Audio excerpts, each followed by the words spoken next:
तो चलिए हम बातचीत का जो ये सिलसिला है वो आगे बढ़ाएंगे और आमंत्रित कर लेते हैं अपने दूसरे गेस्ट को, रचित Khandelwal, head of research and investor education, BNK capital group. रचित सर, एक बार फिर से जागरण बिजनेस में आपका बहुत बहुत स्वागत है। गुड मॉर्निंग, कैसे हैं आप? Good morning. बिल्कुल बिल्कुल परफेक्ट। आपको और आपके सभी दर्शकों को very very good morning. Good morning sir. सबसे पहले सर बताइए, मार्केट्स की ओपनिंग हो गई है, मार्केट्स आपको कैसे लग रहे हैं? निफ्टी, बैंक निफ्टी कैसा लग रहा है आपको? क्या आउटलुक बन रहा है आपका? देखिए, it's a Monday morning, we starting with a new जी। Week. I don't want to sound very bad, but reality ये है कि जिस तरीके से अब हम अपने आप को पोजीशन करते हुए दिख रहे हैं, हायर लेवल्स पे कहीं ना कहीं अभी कन्विक्शन आ रहा है कि प्रॉफिट बुकिंग जरूर हमको कर लेनी चाहिए। और हायर लेवल्स पे हम कहना चाहेंगे कि 24,750 778 odd levels is the maximum top that we are seeing for this particular week. और इसके पीछे का सिंपल रीजन आप देखें, जिस तरीके से कंफ्यूजन अभी भी कंटिन्यूड होता हुआ आपको देखने को मिल रहा है।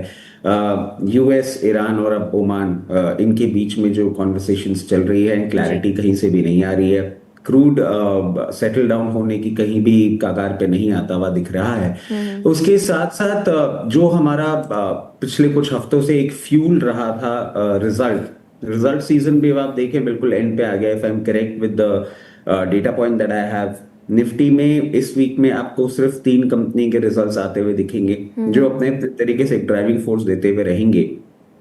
क्रूड और क्रूड के साथ साथ एक नजरिया मैं जरूर डालना चाहूंगा, एक जी। नजर डालना चाहूंगा HDFC बैंक के ऊपर। आप देखिए जिस तरीके से इसका अंडर परफॉर्मेंस कंटिन्यू होता हुआ दिख रहा है, back by the entire idea कि निफ्टी बैंक में एक बहुत स्ट्रॉन्ग वेटेज अभी भी HDFC बैंक होल्ड कर रहा है।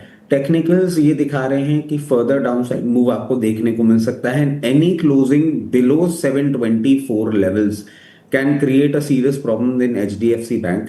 हो सकता है आपको HDFC बैंक से बैंक निफ्टी में ट्रैक डाउन मूवमेंट देखने को मिले और निफ्टी में भी एक डेंट आता हुआ देखने को मिले। सेवियर्स की अगर हम बात करें जी। तो ऑटो इंडेक्स आप देखें एक अच्छा परफॉर्मेंस दिखा रहा है अभी तक। IT एक अच्छा परफॉर्मेंस दिखा रहा है। तो अगर हम पूरे हफ्ते की बात करें, IT, auto, to an extent pharma, ये कुछ इंडाइसेस होंगे जिसमें आपको बाय साइड पोजीशन अपनी मेंटेन अभी भी कर सकते हैं। बैंकिंग में थोड़ी सी वीकनेस लग रही है और Nifty sell on higher levels बनता हुआ दिख रहा है। Okay sir. Sir, now since आपने HDFC बैंक के बारे में बात की, तो मैं दो और स्टॉक बैंकिंग सेक्टर से ही पिक करूंगी, ICICI बैंक और दूसरा है वो है SBI। ICICI बैंक में हम आज एक तेज़ी देख रहे हैं, 0.56% की बढ़ोतरी है। और SBI में अगर मैं देखूं फिलहाल तो SBI में गिरावट है, 1.57% डाउन है, 1080 के लेवल पर ट्रेड कर रहा है। तो ये तीनों स्टॉक, अगर HDFC bank versus SBI versus ICICI bank, तीनों में से आपको कौन सा पसंदीदा लगता है? कोई ऐसा स्टॉक है इन तीनों में से जो आपको लॉन्ग टर्म पर्सपेक्टिव से अच्छा लगता है? देखिए, लॉन्ग टर्म के लिए अगर आप मेरे से बात करेंगे तो मैं दो स्टॉक्स प्रेफर करूंगा, इसमें से जी। एक मत दीजिए आप मुझे।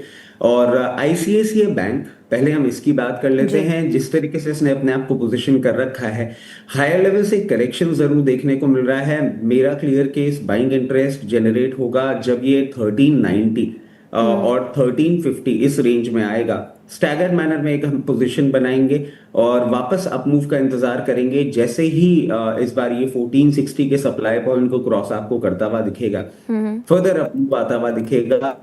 अगर हम बहुत नियर टर्म या शॉर्ट टर्म की बात करें, अगर जी। एक तिमाही का भी नजरिया लेके चलें, तो 1560 1580 ये दो लेवल्स आपको बहुत कंफर्टेबली ये बैंक दिखाने का दमखम रखता है। इसके साथ साथ स्टेट बैंक की हम बात करें, नंबर्स आए थे फ्राइडे को ड्यूरिंग द जी। Market hours, the numbers were stellar. और एक clear case re rating candidate भी बनता हुआ दिख रहा था।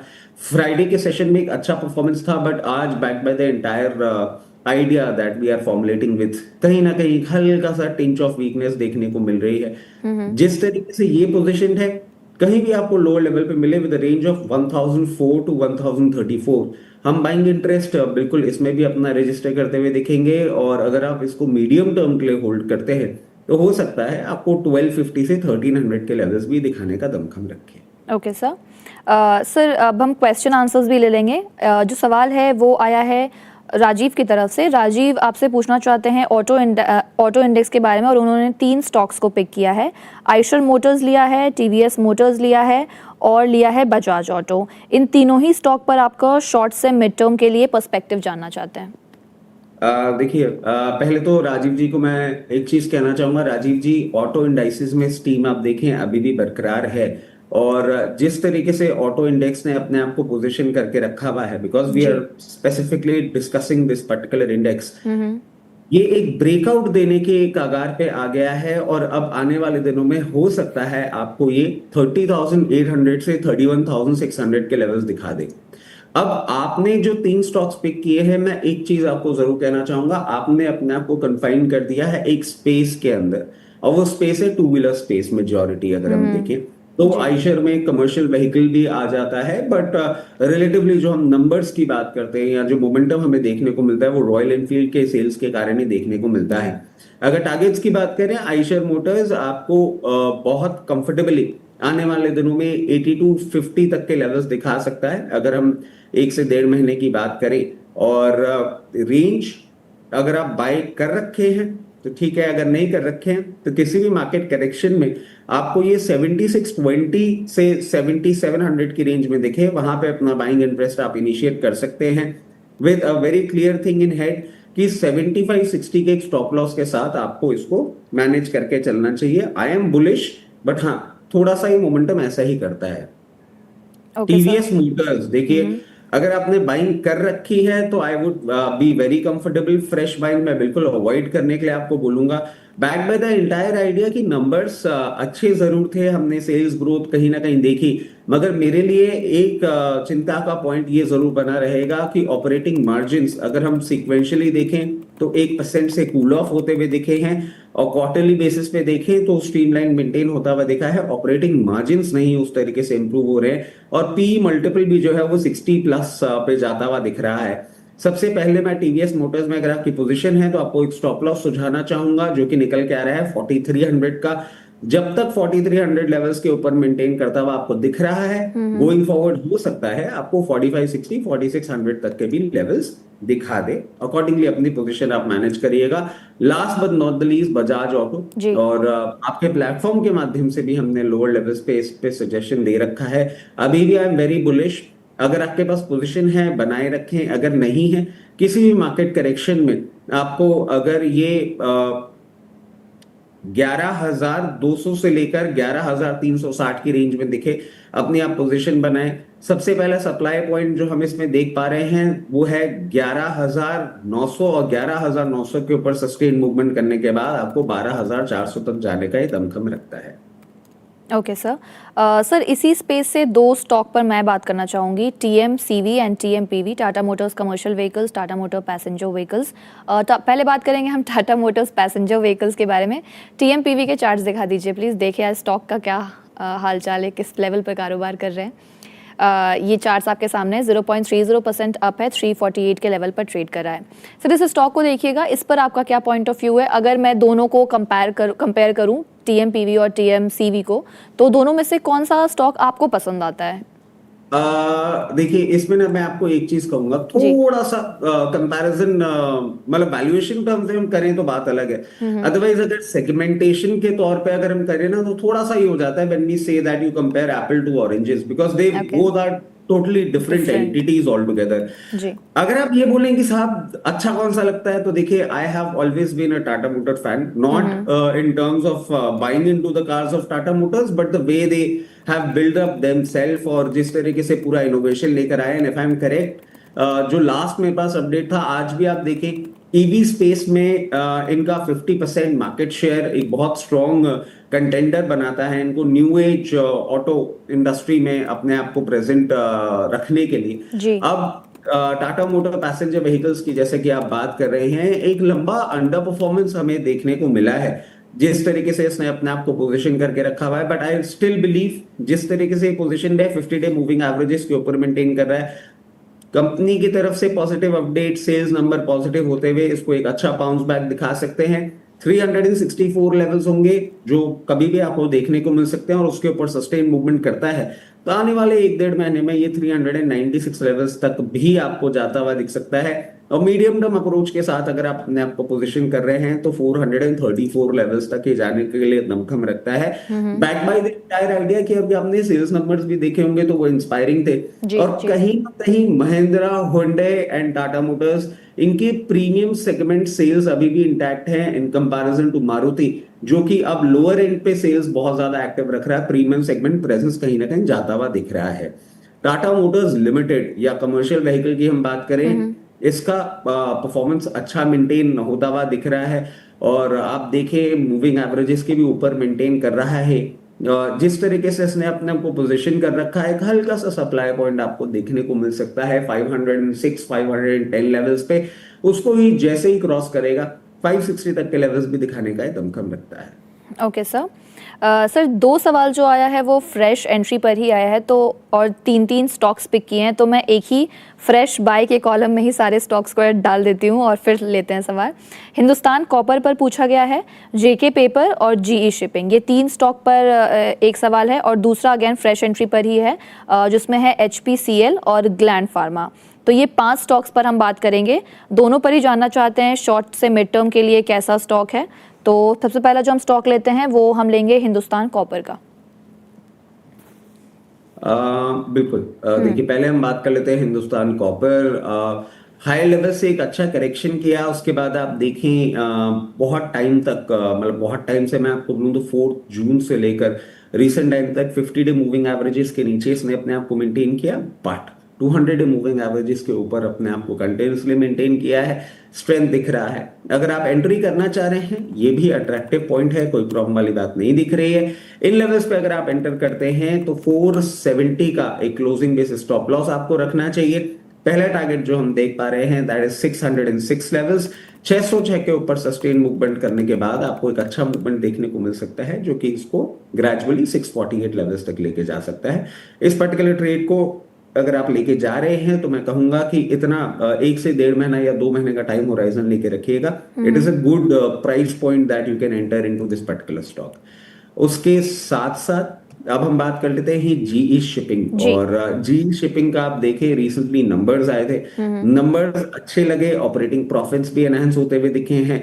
ऑपरेटिंग मार्जिन्स भी आप देखें तो अराउंड 67% के आसपास आते हुए दिखे हैं। एंड वेरी फ्रैंकली रिसेंटली अगर हम जून 2023 से लेकर अभी तक के क्वार्टर्स देखें तो one of the highest level operating margins हमें देखने को मिले हैं। स्टॉक पे कहीं ना कहीं एक सप्लाई आती हुई दिख रही है आपको। 50 डे मूविंग एवरेजेस बार बार उनको ब्रीच करने की कोशिश कर रहा है, बट सक्सेसफुली कर नहीं पा रहा है। ये करेगा जरूर, और जब भी करेगा आपको सबसे पहला लेवल जो हम समझते हैं आपको देखने को मिलेगा दैट विल बी 1524। 1524 के बाद 1720 तक के लेवल्स दिखा सकता है। अगर आप हमारे इस कमेंट्री के बाद पोजीशन बनाने की सोच रहे हैं, closing base stop loss maintain करिएगा 1280 लेवल्स पे। 1280 के ऊपर जब तक ये मेंटेन कर रहा है आपको अपमूव आता हुआ देखने को मिल सकता है। जेके पेपर, देखिए पेपर इंडस्ट्री की अगर हम बात करें ना तो ये बिल्कुल झुंड में चलते हैं। और आप देखें देयर वाज अ टाइम, अगर मैं बहुत सही तरीके से समझूं, and last week of July आपने देखे सारे पेपर स्टॉक्स में ना एकदम से आपको मोमेंटम आने लग गया था। चाहे जेके पेपर हो, वेस्ट कोस्ट पेपर हो, Seshasayee, and they all were doing good. अगर आप इस सिक्लिकल मूवमेंट के लिए तैयार है तो मैं समझता हूं कि फिर आप अपने पोजीशन जरूर इसमें बना सकते हैं। जेके पेपर पे अगर एंट्री की लेवल की हम बात करें तो 378 380 ठीक लेवल्स है, यहां पर आप एंटर कर सकते हैं। स्टॉप लॉस जो आपको लगा के रखना होगा that will be closing basis 360। और अगर हम प्राइस पॉइंट की बात करें कि टारगेट्स आपको क्या देखने को मिल सकते हैं, सबसे पहला टारगेट मैं 424 देख पा रहा हूं। 424 के ऊपर सस्टेन मूवमेंट अगर ये करता है तो इस बार आपको 440 लेवल्स तक भी जाता हुआ दिख सकता है। फिर आपने सवाल किया Hindustan petroleum corporation limited, and I will say stay away for a very simple reason. आपके हाथ में नहीं है क्रूड का मूवमेंट, और जब आपके हाथ में कोई चीज नहीं है, मतलब आपके हाथ में in the sense I am not talking about you and me और you know the people together, कहीं ना कहीं बहुत अनसर्टेनिटी है, कुछ भी हो रहा है। कभी प्रोजेक्शंस आने लग जाते हैं कि अब ये कूल ऑफ हो जाएगा, $72 पे आ जाएगा, थोड़ा सा ऊपर जाता है, फिर भी again we start off talking 9600। क्यों करना है? इतने अच्छे स्टॉक्स हैं, डायरेक्टली जो दुनिया और देश के लिए सबसे बड़ा एक पेन पॉइंट बना हुआ है, उससे अगर आप हेड ऑन भिड़ने की कोशिश कर रहे हैं, I am not that kind of person. मैं I will stay away completely, मुझे नहीं अच्छा लगता, मैं ऑयल एंड गैस में हाथ ही नहीं लगाना चाहता। ओके सर, अगला जो हम सवाल लेंगे वो हम अजय का लेंगे। अजय पूछ रहे हैं कि Andhra sugar is making 26% profit, hold for 110 targets और एग्जिट हियर। तो आंध्र शुगर के बारे में आपसे जानना चाहते हैं। देखिए, शुगर स्पेस भी ना अभी बहुत सारी बातें चल रही हैं, और मैं आपको बताऊं, मेरे को I might completely go wrong, I might completely go wrong to an extent कि I might even get trolled. मुझे पता नहीं ऐसा क्यों लग रहा है कि जिस तरीके से हम वापस से पूरी सिचुएशन बनते हुए दिख रहे हैं ना, probably there can be a possibility कि E20 ही आपको बाहर जाता हुआ दिख जाए। मतलब एक सिर्फ डेटा पॉइंट आपसे शेयर करना चाहूंगा कि लोग इतने ज्यादा परेशान हो गए E20 फ्यूल से कि रीसेंट रिपोर्ट्स आई थी कि वो आपका एक 100% फ्यूल आता है, 167 रुपीज, 168 रुपीज अ लीटर, उसका 100% इंक्रीज हो गया है परचेज। तो कहीं ना कहीं ये डेटा दिखा रहा है कि लोग इतने परेशान हो चुके हैं E20 से। और ये मैं बात क्यों कह रहा हूँ, because sugar has a very strong correlation with this E20 game plan. मुझे ऐसा लगता है कि E20 को गवर्नमेंट को एक बार तो थोड़ा सा बैक स्टेज लेके जाना होगा, इसलिए मैं शुगर में बहुत ज्यादा बुलिश नहीं हो पा रहा हूँ। बट हाँ, मोमेंटम इसमें है, ये हम डिनाई नहीं कर सकते। 110 के टारगेट्स के लिए आप वेट कर सकते हैं 94 के स्टॉप लॉस के साथ, but it is not a buying recommendation. I am totally off the mind frame and idea कि चीनी कम हो तो अच्छा है। ओके ओके सर, अगला जो हम सवाल लेंगे वो हम लेंगे आयुष खंडारी का। पूछना चाहते हैं जेपी पावर के बारे में। उनका जो बाइंग प्राइस है वो है 18 और होल्ड कर रखा है 19,000 शेयर। तो व्हाट शुड आई डू, ये एक सवाल है सर जेपी पावर पे। इसी पे एक और ऐड करूंगी, अशोक लीलैंड पे पूछा है मोहम्मद गूस ने। पूछना चाहते हैं कि अशोक लीलैंड पे प्रॉफिट बुकिंग करूं या ना करूं, क्योंकि मैं प्रॉफिट में हूं, as I am in profit. तो दो स्टॉक है sir, JP power and Ashok Leyland. देखिए, जेपी पावर के लिए ना मैं इनको एक ही चीज कहना चाहूंगा। अगर आप मतलब जो ये हमारे व्यूअर हैं, if he has been following me on different platforms, I have been continuously talking about the story of acquisition.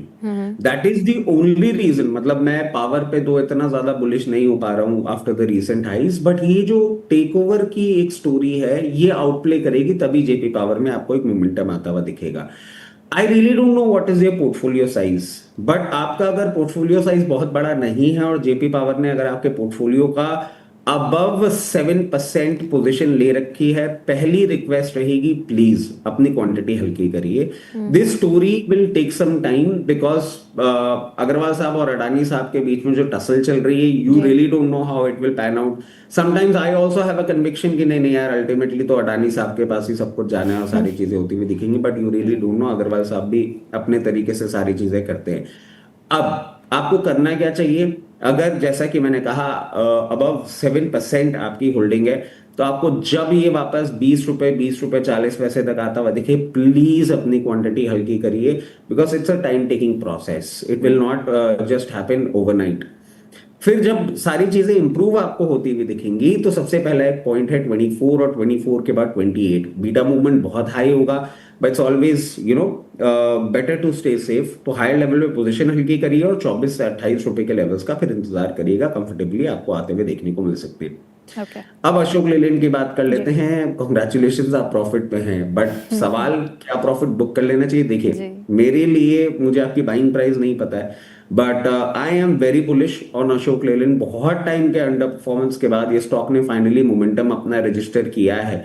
अगर आपकी बाइंग प्राइस हम अज्यूम करें कि है समवेयर इन बिटवीन 148 150, जो रिसेंट टाइम के लोज थे, तो मैं आपको कहूंगा अराउंड 25% प्रॉफिट बुक करिएगा। और ऐसा मैं क्यों कह रहा हूं, क्योंकि जिस तरीके से मोमेंटम दिखा रहा है, थोड़ा सा लेवल पे कंसोलिडेशन करके 194 और 194 के ऊपर इस बार आपको 224 तक जाता हुआ दिख सकता है। But because you're in profits, staggered manner पे करिएगा। यहाँ पे 25% अजम्पशन से जो आपको बाकी के दो लेवल्स दिखाए हैं, उस पर 25-50% अपनी पोजीशन आप बुक कर सकते हैं। Okay sir. अगला जो हम सवाल लेंगे वो लेंगे मिस्टर शकील का। टाटा टेक पर जानना चाहते हैं, 2 साल से होल्ड किया हुआ है, 1058 की बाइंग थी उनकी, एवरेज प्राइस 854 हुई है, तो पूछना चाहते हैं कि अब क्या करें, अभी और होल्ड करूं या फिर एग्जिट कर लूं फर्दर। और आरवीएनएल पे भी पूछना चाहते हैं, RVNL is at an average price of 270, what should I do. तो 2 स्टॉक है सर, टाटा टेक और आरवीएनएल। देखिए शकील साहब को मैं पहले तो एक चीज बोलना चाहूंगा। शकील साहब, आप और मैं एक ही नाव में हैं। टाटा टेक्नोलॉजीज में मैं भी बहुत टाइम से पोजीशन अपनी बना के लोअर लेवल्स पे एवरेज किया हूं। बट अब एक ही चीज, इसको अगर समराइज करें तो ऐसा लगता है, दुख भरे दिन बीते रे भैया, सुख भरे आयो रे। और जिस तरीके से होंडा की डील के बाद एक मोमेंटम हमने देखा था, क्लियर केस मुझे अब चेंज आता हुआ दिख रहा है। And with a disclaimer, I personally hold this stock since very higher levels. Lower level में मैंने एवरेज भी किया है, और चार्टिकल पैटर्न मैं ओवर द वीकेंड देख रहा था, तो आई अज्यूम सबसे पहला लेवल ही अब मुझे 940 का दिख रहा है। 940 के पहले I really don't think you should book anything. I am personally not doing it. और उसके ऊपर भी जाता हुआ दिखेगा, क्योंकि आप ये देखें कि जिस पर्टिकुलर रीजन से इनको इतना टेपेड मूवमेंट देखने को मिल रहा था, अब जो नए डील फ्रेमवर्क ये कर रहे हैं, उसके बाद डेफिनेटली स्टॉक एक लंबे समय के अंडर परफॉर्मेंस के बाद आपको अच्छा परफॉर्म करता हुआ दिख सकता है। तो अगर आपके पास है 940 ऑड लेवल से, आप पोजीशन अपनी बुक करना चालू कर सकते हैं। आरवीएनएल, जी। ये पर्टिकुलर एक ऐसा सेक्टर है जिसमें I have been very okay. Bullish and I have been beaten down black and blue. जितने भी लोग रेलवे होल्ड कर रहे हैं, मैं समझता हूं we are just waiting for government announcements, क्योंकि आप देखें गवर्नमेंट का रेलवे में कोई अनाउंसमेंट आ नहीं रहा है। If I am correct with my memory, पिछले 3 बजट से हम सिर्फ 10,000 करोड़ का एलोकेशन देख रहे हैं रेलवे सेक्टर में, with some 5 to 8 new trains coming in.